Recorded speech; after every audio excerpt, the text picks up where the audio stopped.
لو شفت اتنين في عربيه في الشارع وما يعملوا حاجه غلط تقدر تسللهم بالشرطه، يجوا ياخدوهم على طول. ممنوع عمل فاضح في الطريق العام، ممنوع في اماكن خاصه بالحاجات دي. فما تاخدوش خلفيه عن امريكا انه هي بلد العهر والفجر والفسوق. ما انا اقول لك دي زباله امريكي، معاخد حقوقي كامله، مفيش واحد يقدر يدوس لي على طرف.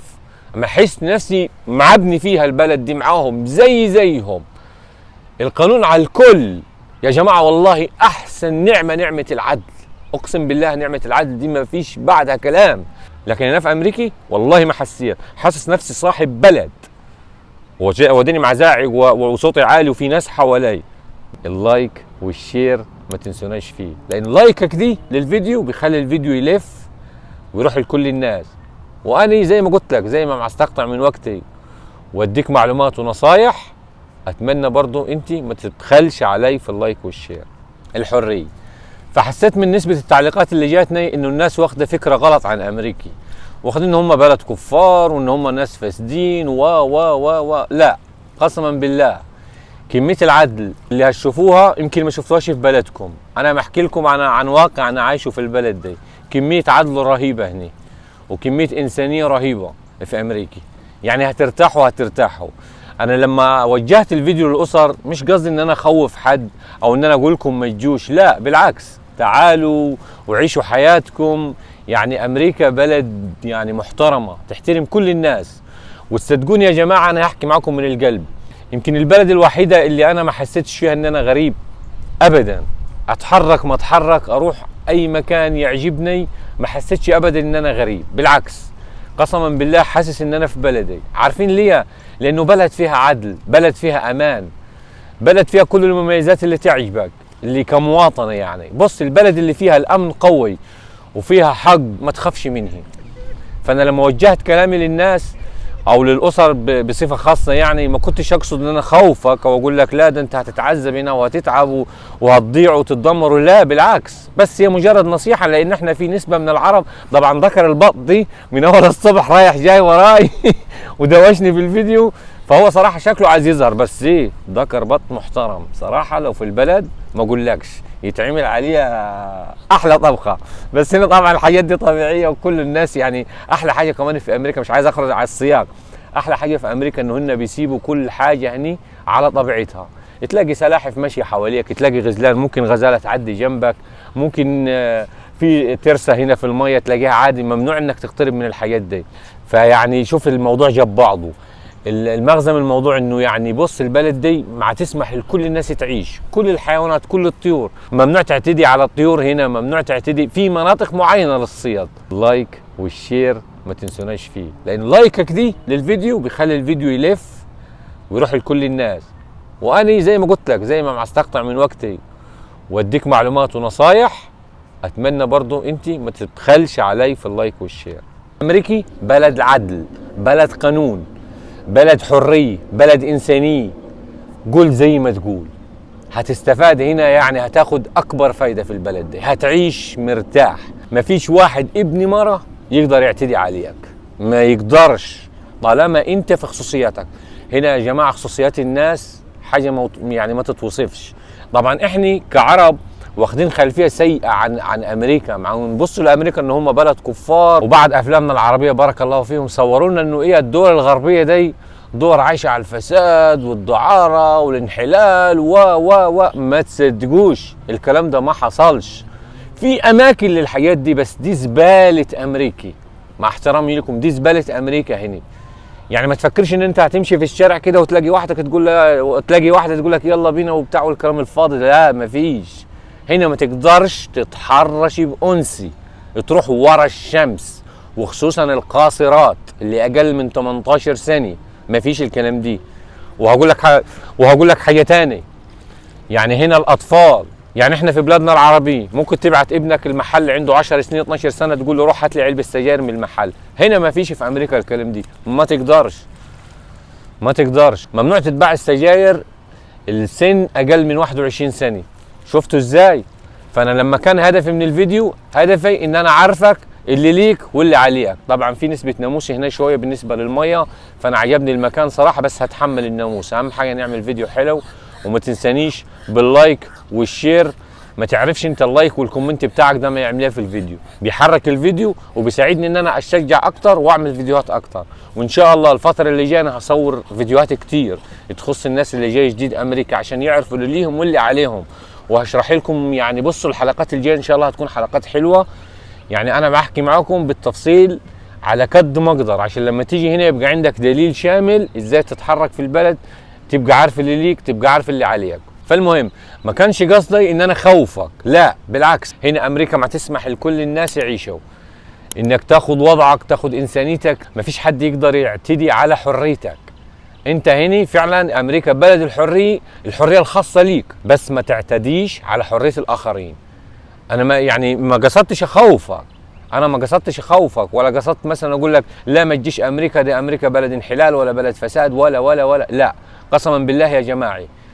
يعني انا من ساعه ما جيت العدل اللي شفته في البلد دي ما شفتوش. انا سافرت السعوديه، سافرت ليبيا، مش يعني ممكن ناس تزعل مني، اخواتنا العرب يزعلوا مني، بس ما شفتش حسن معاملي زي ما شفتها في البلد دي. كنت في السعوديه ادفع نسبه للكفيل كل سنه 3000 ريال، وهو لسه حي يرزق وممكن ما يسمع فيديوهاتي ويضحك. هنا ما فيش الكلام دي، ما حدش ليه حاجه عندك، انت زيك زي اي مواطن. قبل ما تتحرك من البلد تحاول تجيب فلوس معاك. هتسالني ليه على فلوس؟ هقول لك عشان اول ما تيجي هنا يعني في حدود 5000 6000 على قد ما تقدر، لو هتستلفهم سلف. عشان ايه؟ عشان اول ما تيجي ان شاء الله وربنا يكرمك وتاخد السوشيال سيكيورتي وبعد كده تحصل على الجرين كارد، على طول يا باشا تشتري لك سياره، لان السياره هنا روحك. من غير سياره انت هنا ما تعرفش تتحرك لا يمين ولا شمال. صح في مواصلات، في اتوبيسات، في اوبر، بس الاتوبيسات ممكن توصل متاخر، ما تعرفش ايه الظروف، ولازم يعني، ودوشه كبيره هتتعب فيه. اوبر نفس القصه، اوبر متوفر في كل حته، وانا واحد من الناس بشتغل اوبر، وممكن اعمل لكم حلقه كامله عن اوبر وعن شغل اوبر هنا. فبس اوبر بياخد منك فلوس عاليه، يعني ممكن مرتبك كله يروح على اوبر. فانا بقول لك تجيب فلوس معاك من البلد ليه؟ عشان اول ما توصل البلد هنا ان شاء الله امريكا تشتري لك سياره. واوعى تشتري سياره من العرب، الاخوه الميكانيكيه العرب اللي عندهم ورش ما تشتريش منهم سياره.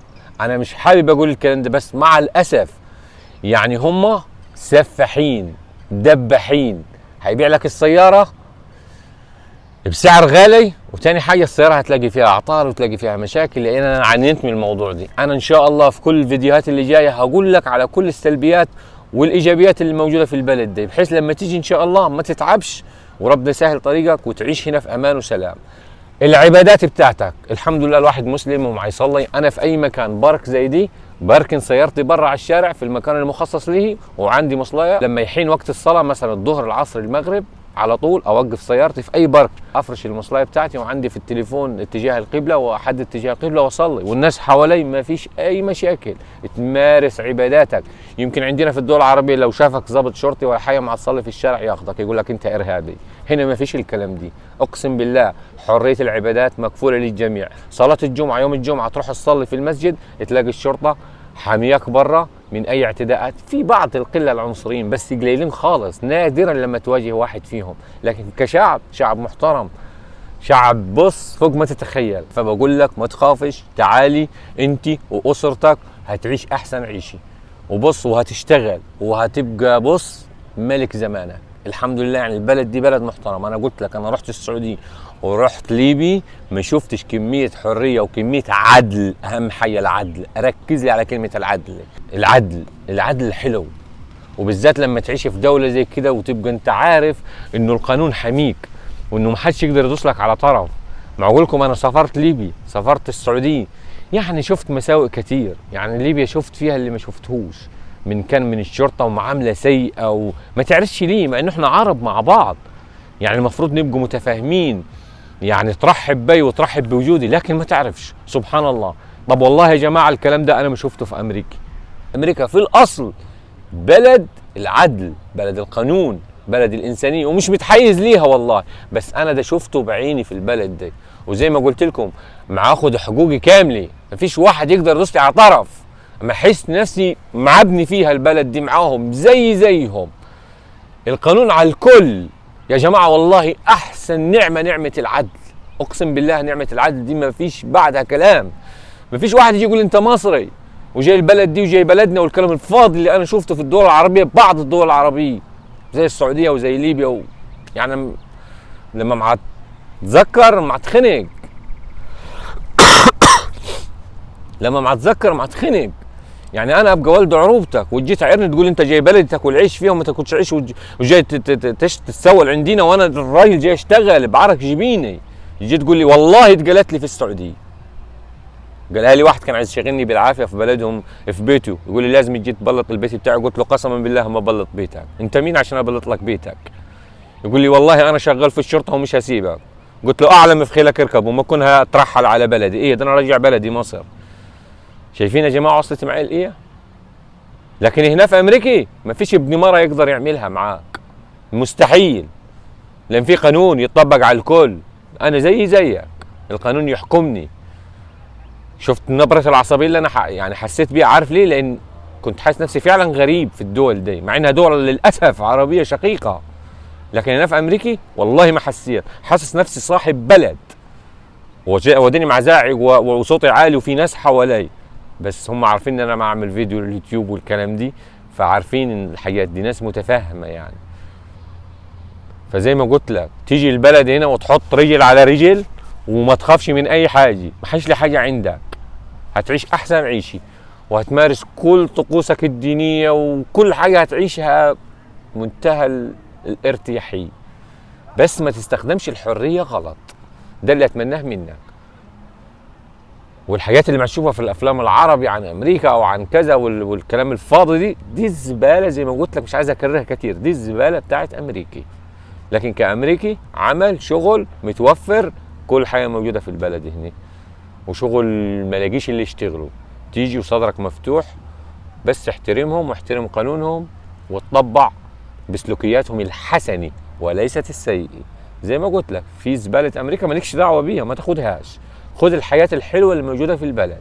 احترم القانون، احترم الوقت، الانسانيه المفرطه، الابتسامه في وش الناس، يعني كل حاجات بديهيه. خد الحاجات دي من البلد، بس ما تاخدش السيء.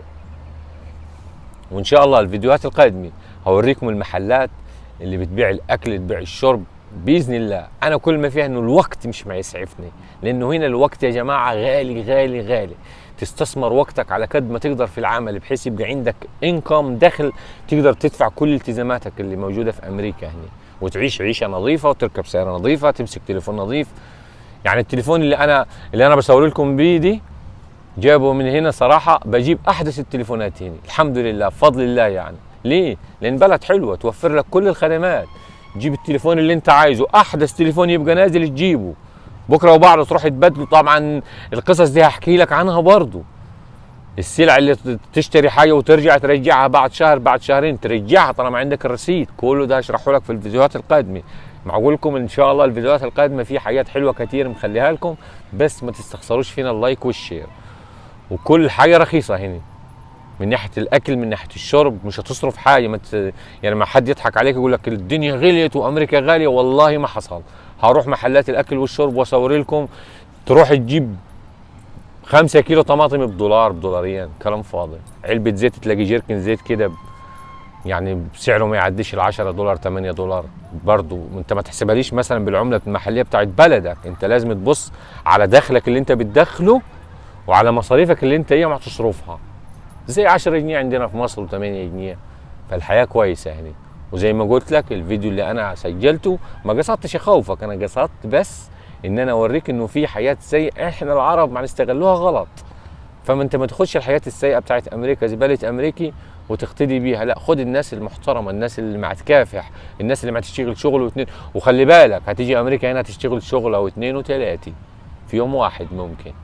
ليه؟ عشان يبقى عندك انكم حلو ويبقى عندك يعني رصيد ممتاز وتعيش عيشه ادميه، عيشه محترمه، وما تعتمدش على المساعدات.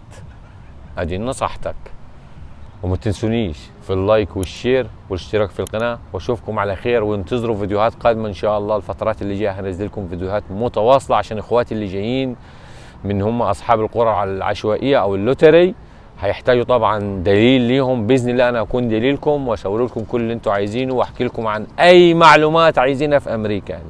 بس اللايك والشير ما تنسوناش فيه، لان لايكك دي للفيديو بيخلي الفيديو يلف ويروح لكل الناس.